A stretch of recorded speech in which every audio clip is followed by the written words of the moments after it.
Now, I wanted to talk to you guys a little bit about love because we use this word a lot in English, right? Do you guys feel like you know what the word love means? Pretty clear, yeah. It's not a strange word. But we talk about things we love, like if you know anything about me, I love chocolate. How do you know that? Who said that? I love chocolate, right? I love it, as in I could eat it all day. Yes. I shouldn't, though. Thank you. That's right. You have wise parents who taught you that. Okay. So, I also love watching TV. Yeah, I do. I love watching TV. So I'll say I love watching TV. But you know what's also weird? You know what else I love? I also love my family. Do you love your family? Yeah, but how can I feel the same way about chocolate, which I feel like I could eat all day, and my family, which I definitely can't eat all day? I can say that I love chocolate and I love my family. What a strange word that we can use to describe little brown blobs and people with beating hearts, and maybe little brown blobs too. But anyways, okay, so we're going to really look at what does this mean? What is love? What is love all about? Now, I've heard that MAK is really good at showing love. Did you know that? Did you know you're known for that? In fact, I found some experts who are going to give us some witness or some testimony, some examples of where they've witnessed love. Does this person look familiar to you? Hey Nathan. Hello. So today we're going to be talking about love. Okay. So I have a question for you. Mm-hmm. Do you remember your time at MAK? Yeah. Do you remember some times when you experienced love at MAK? Yeah, when the lunch ladies gave us a free corn soup. Cool. Why would they give you free corn soup? I don't know. Maybe because it was extra? Was it good? Oh yeah. Yeah, pretty delicious, eh? Very delicious. All right, cool. Do you remember any other examples? Mr. Griffin put a lot of his time into making shark shows, Oh, I remember that. They would come out often. like every month. What did you like about them? They were funny. Yeah, they were pretty funny, weren't they? Mm-hmm. And you got to see different kids in the shark show? Yeah. Cool. Thanks, Nathan. See ya. Hey, AJ. Hello. So, do you have any examples of love at MAK? Well, one example is the soccer at MAK. Oh, that sounds cool. Why was that an example of love at MAK?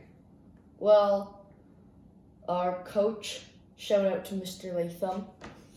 He was very kind to us even though we failed a lot and missed open nets when there was no goalie in it. And he was very patient with us. Oh, that sounds like a lot of love. But if I remember correctly, you guys improved over the years, right?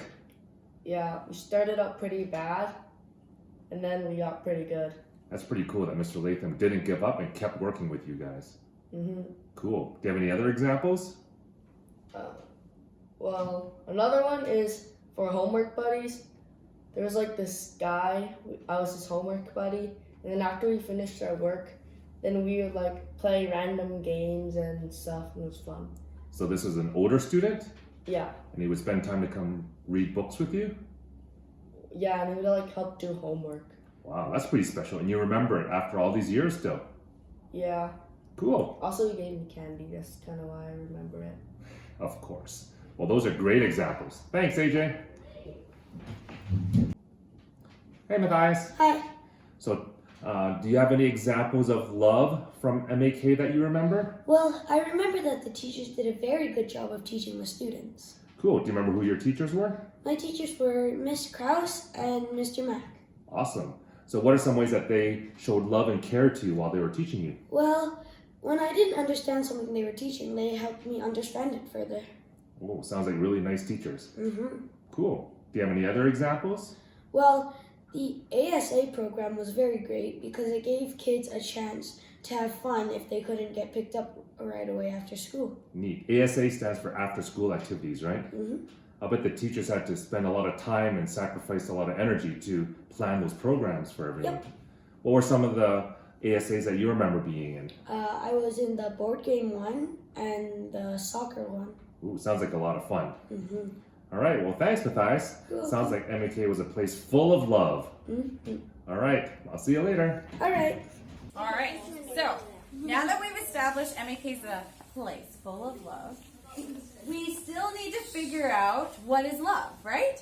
And so whenever we're not sure about something and we need some answers, where can we go? To school. True? True? Yes, MAK, you can always go to school to find answers. But when we have questions about life or we're just not sure what to do about something, where can we always go? Yes! God loves to tell us.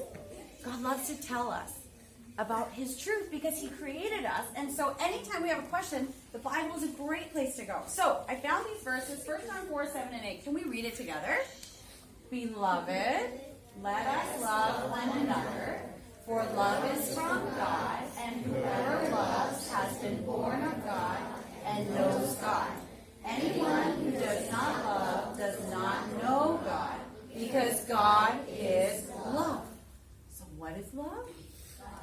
God is love, which means that's the best example and the whole definition right there.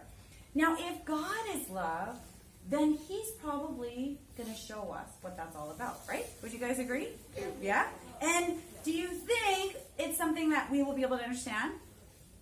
I hope so. This week, I hope that we'll be able to unpack what does that mean that God is love, and what is this love thing all about? Now, at the very beginning of this verse, it says beloved. Do you know why it says beloved? Beloved. No? What does beloved mean? What does it mean? Beloved. Who uses that word? Fragile? Maybe, not quite. Beloved means that you who are loved. Right? So he starts off, John is writing this letter to all the people who are trying to follow Jesus, and he's saying, you are loved. In one word, beloved, you can tell somebody you are loved. And so this week, we are going to call each other beloved. Now, it's important to understand, when we say beloved, we are saying you are loved by God, right? And you are loved by your teachers and your parents. We're not saying that I love you. That's not what we're saying. We're saying you are loved. I know, it's so silly, but, okay, so we're going to practice, okay? And if it makes you feel a little bit better, you don't have to use your normal voice. You can maybe use a special voice. So this is what we're going to call the beloved voice. Are you ready? Beloved. All right. Now you practice. Ready? Just extend your arms and say, beloved. Oh, you guys are so good at that. Okay. So every morning, or whenever I see you out in the school, I am going to say, beloved. And you may also respond. And if anybody says to you, beloved, you need to say it back. Otherwise, what does it look like? It looks like you're loved and they're not, right? So make sure you respond to each other respectfully. Okay, now, the other thing that we want to know, talk about is the reason why he can say beloved is because God's love is really for everyone. Like everyone. Everyone. Even you. Everyone, right? So if it's for everyone, then it must be a pretty outrageous love. You know what outrageous means? Like crazy. Like out of this world. Like so big you can't imagine. Compared to nothing else kind of love. And it's a love, as we talk about it, that's going to make you say, what? Do you guys say that nowadays, or is that kind of an old thing? Yes? Old? Is it old? Or people say it still? You still say it. All right, thanks for confessing. That's awesome. All right, so can you say, what? Okay, with the hand. What? Oh, good. Boy, that's very good. Okay, so let's see what else we can make you do. No, I'm just kidding. Okay, so this week, as we look at it all, we are going to find out how outrageous God has for all of us. So outrageous that it's going to make you say. Okay, now how are we going to do this? Oh, sorry. Yeah. What? Okay, so can you practice with me? You're going to say, love does what? You got to say the whole thing. Love does what? Yeah, okay, good job. Let's just have third grade try. Where's third grade? Where's third grade? All right, third grade. Are you ready? 1, 2, 3. Love does what? All right, we got half hand motions. Let's get everybody. Ready? Third grade, are you ready? Hands ready. Here we go. Love does what? Not that. Fourth grade, where are you? Here. Are you guys ready? All right, let's hear it. 1, 2, 3.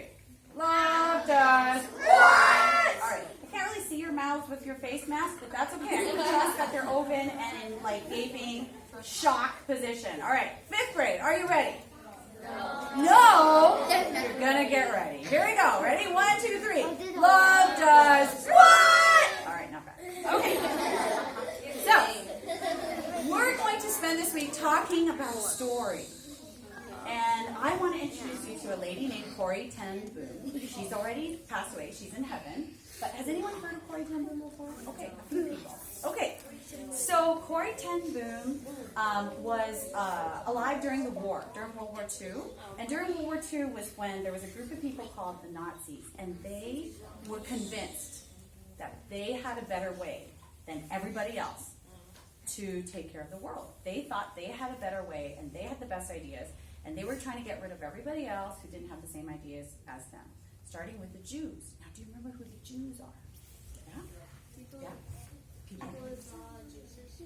Well, sort of. They were like the people in the Bible, right? A long time ago that God chose to be his people, right? So there are still Jews today, and some of them have chosen to follow Jesus, some not. But back then in World War II's time, the group that was the Nazis, they decided that the Jews, they were the worst. And to make this world a better place, they were going to need to get rid of them.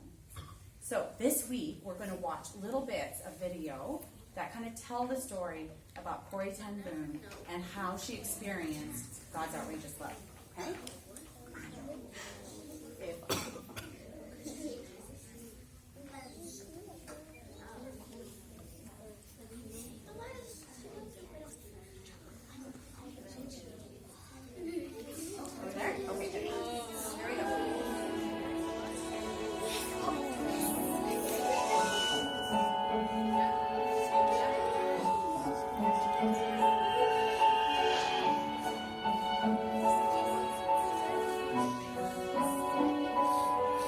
Some people say that time heals all wounds, but there are some wounds too deep for time alone to heal. They require a different sort of remedy. Believe me, I know. My story begins at the time when Hitler's Nazi army invaded our country, when my life changed forever.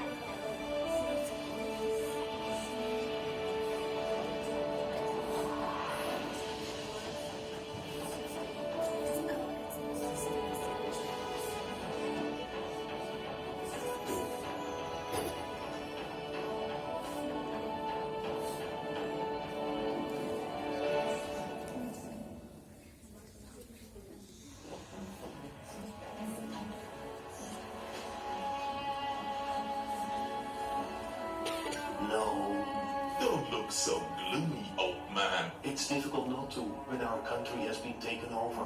Our Führer, Adolf Hitler's slogan is, join us and make a better world. We are here to make things better. You'll see. Now, about my watch. This is terrible, Corey. I never thought it would come to this. Father looks so worried. Oh, Betsy, how I wish there was something we could do.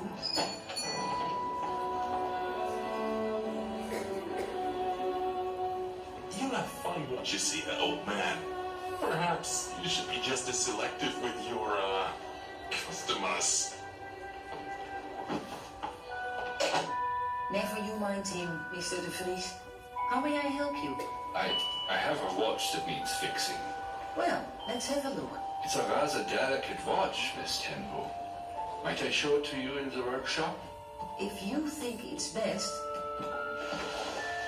Oh, it's absolutely adorable. What a beautiful... Baby? Yes, a Jewish baby. My nephew. If the Nazis find him, they will certainly take him. Take him? You've noticed they're forcing us Jews to wear an identifying star. Rumor has it that the next step is to round us up and get rid of us. The child's father was picked up by the Nazis. He's never been heard from since. We have no doubt that Hitler's regime is evil, but to harm a child? I cannot take any chances. I know you are godly people. Don't worry. My daughters and I would be honored to protect such a little one. Besides, look at that face. Who would possibly want to harm such a child?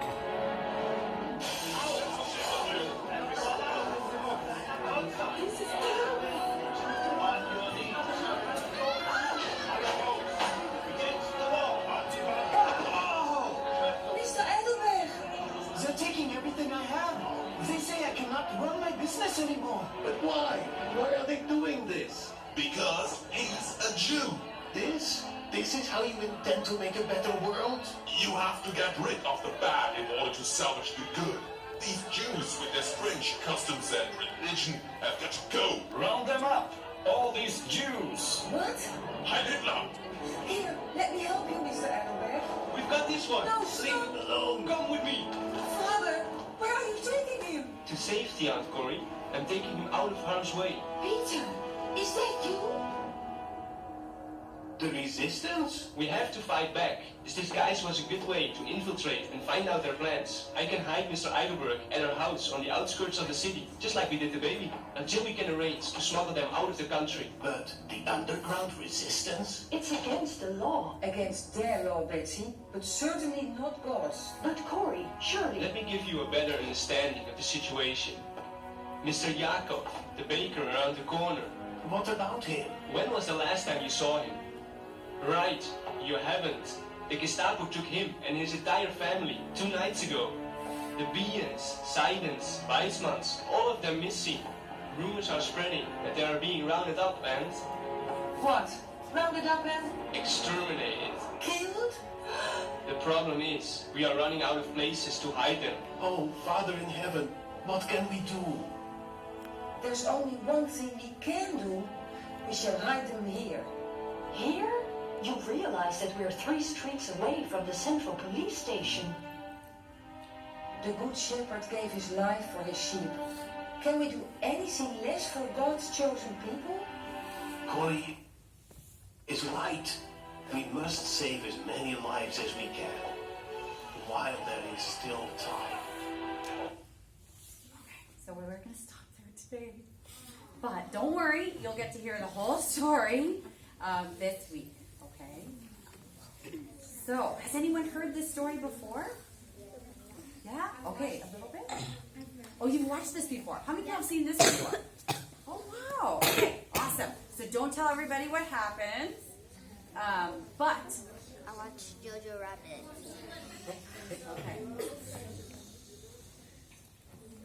So we were learning in the video that during this time, it's wartime, right? But Corey Ten Boom's family, did you figure out from the video what they do? What's their business? That's right. They sell watches and fix watches. And so during this time, then, they have a special, unique opportunity because they actually live in Holland. Do you know where Holland is? Yeah? The Netherlands? That's right. Do you know what they're famous for? Tulips and windmills, yeah? So during that time in Holland, there were people who were living there who were Jewish, but also Dutch people. Dutch people are the people from Holland, right? From the Netherlands. And so Corey's family is actually Dutch. They're not Jewish, right? But they're watching this happen in their country as it's being taken over by Nazis. And everything became chaos. The things that they thought were safe, right? Being on the street, going to school, having a shop, everything became unsafe. But in the middle of this, did you hear what Corey said that they had to do? What were they going to do? They're going to hide them. Actually, this is their house. Yeah? So in the downstairs, this is the watch shop, and then I'll show you a picture of their house tomorrow. But the upstairs is their house, so they live above the shop, much like many people in, yeah, right? The downstairs is their restaurant, and then they live upstairs. So very similar. The downstairs is all their watch shop, and the upstairs is where all the bedrooms were. Now, what's interesting about this is Corey's family, her grandfather, when they took this house, they put two houses together. So they kind of broke down all the walls between the two houses, right? And they decided to make it one big house. But when they did that, because the houses aren't exactly the same, there's lots of stairs and uneven parts. And so God knew that they would need to create a hiding space. What? A hiding space. So from the beginning, God already prepared for them a house where they could create a hiding space. So we're going to get to look more at that. But basically, for Corey's family, they went from a peaceful, right, very simple life of fixing watches for people to this wartime where they knew God wanted them to do something. But why? It's dangerous. They know it's dangerous, right? But why? Why did Corey say they have to do something? Because God, Jesus sacrificed. She said the good shepherd gave his life for his sheep. So they need to do the same. So here's the verse that you might be familiar with, John 3:16. Anybody memorize this one already? All right. Can we say it together?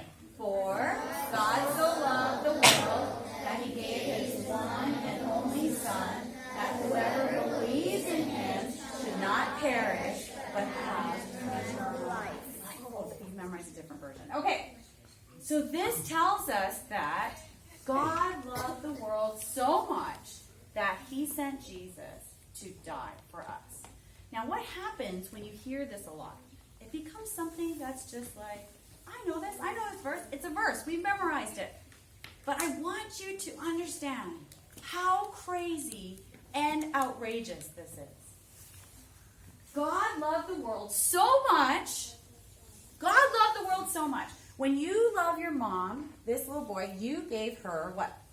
A Valentine, right? Somebody else, you gave your family chocolates, right? When you love somebody, you might call them beloved. Or you might give them a hug. Or you might, I don't know, clean your room for them. Would you do that? Maybe. Carry their books for them. Maybe. Would you give your life for them? Would you, I mean, I know you don't have sons, but one day, if you think about your most precious thing, okay, just listen first. Just listen for a second. Your most precious thing. Think about your most precious thing. Don't tell anyone. Would you even give that for somebody because you love them? God loved the world, and we're talking about the whole world so much that he gave his only Son. God has how many sons? One.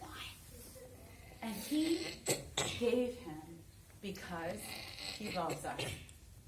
And so this is the kind of outrageous love that's going to make us say, what? Love does. What? That's what it does. It gives the most precious thing. And so this week we're going to look at what that meant for Corey's family and what that meant for Jesus when Jesus chose to give his life for us. Because that's the most crazy thing too, is that not just God said, okay, Jesus, you're giving your life for this world. But Jesus said, I'm going to give my life for this world. He also wanted to give because of love. Let's go ahead and pray together. God, we thank you so much that you love us and that your love is so out of this world. And it's like nothing that we've ever seen before, nothing that we've ever experienced before. And so we thank you that we have a chance to know that love. We thank you that we can know your love through Corey's life too, how she experienced your love. And we can know that love because Jesus died for all of us. And so we thank you for the chance this week to think about love and thank you for the chance to sit before you and see all that love does. We pray all of this in Jesus' name.